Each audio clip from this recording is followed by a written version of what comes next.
Elon മസ്കിന്റെ Tesla ഇന്ത്യയിൽ ചുവടുറപ്പിക്കുന്നു. Indian വിപണിയിൽ പ്രവേശിക്കുമെന്ന സൂചനകൾക്ക് കരുത്തു പകർന്ന് പ്രമുഖ ഇലക്ട്രിക് വാഹന നിർമ്മാതാക്കളായ ടെസ്ല ഇന്ത്യയിൽ റിക്രൂട്ട്മെന്റ് നടപടികളും ആരംഭിച്ചു. പ്രധാനമന്ത്രി നരേന്ദ്രമോദിയുമായുള്ള കൂടിക്കാഴ്ചയ്ക്ക് പിന്നാലെയാണ് ഇന്ത്യയിൽ ജോലി ഒഴിവുകൾക്കുള്ള അപേക്ഷ ക്ഷണിച്ചു തുടങ്ങിയത്. തുടക്കത്തിൽ 13 തസ്തികകളിലേക്കുള്ള ഉദ്യോഗാർത്ഥികളെ ക്ഷണിച്ചുകൊണ്ടാണ് സോഷ്യൽ മീഡിയ പ്ലാറ്റ്ഫോമായ ലിങ്ക്ഡിനിൽ കമ്പനി പരസ്യം നൽകിയത്. ഇതിൽ കസ്റ്റമർ സർവീസ്, ബ്ലാക്ക് ആൻഡ് അടക്കമുള്ള 13 തസ്തികകളിലേക്കാണ് കമ്പനി അപേക്ഷ ക്ഷണിച്ചിരിക്കുന്നത്.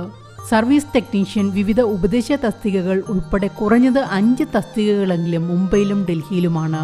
ടെസ്ല മുൻകാലങ്ങളിൽ ഇന്ത്യൻ വിപണിയിൽ പ്രവേശിക്കാൻ താൽപര്യം പ്രകടിപ്പിച്ചിരുന്നുവെങ്കിലും ഉയർന്ന ഇറക്കുമതി തീരുവ കമ്പനിയെ അതിൽ നിന്ന് പിന്തിരിപ്പിച്ചു. $40,000 കൂടുതൽ വിലയുള്ള ഉയർന്ന തീരുവയുള്ള കാറുകളുടെ അടിസ്ഥാന കസ്റ്റംസ് തീരുവ 110% നിന്ന് 70% സർക്കാർ ഈയിടെ കുറച്ചിരുന്നു.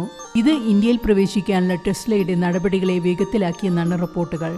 കഴിഞ്ഞ വർഷം 1 ലക്ഷം ഇലക്ട്രിക് കാറാണ് ഇന്ത്യയിൽ വിറ്റുപോയത്. കഴിഞ്ഞ ആഴ്ച വാഷിംഗ്ടണിൽ വച്ചാണ് പ്രധാനമന്ത്രി നരേന്ദ്രമോദി മസ്കുമായും US പ്രസിഡന്റ് ഡൊണാൾഡ് ട്രംപുമായും കൂടിക്കാഴ്ച നടത്തിയത്.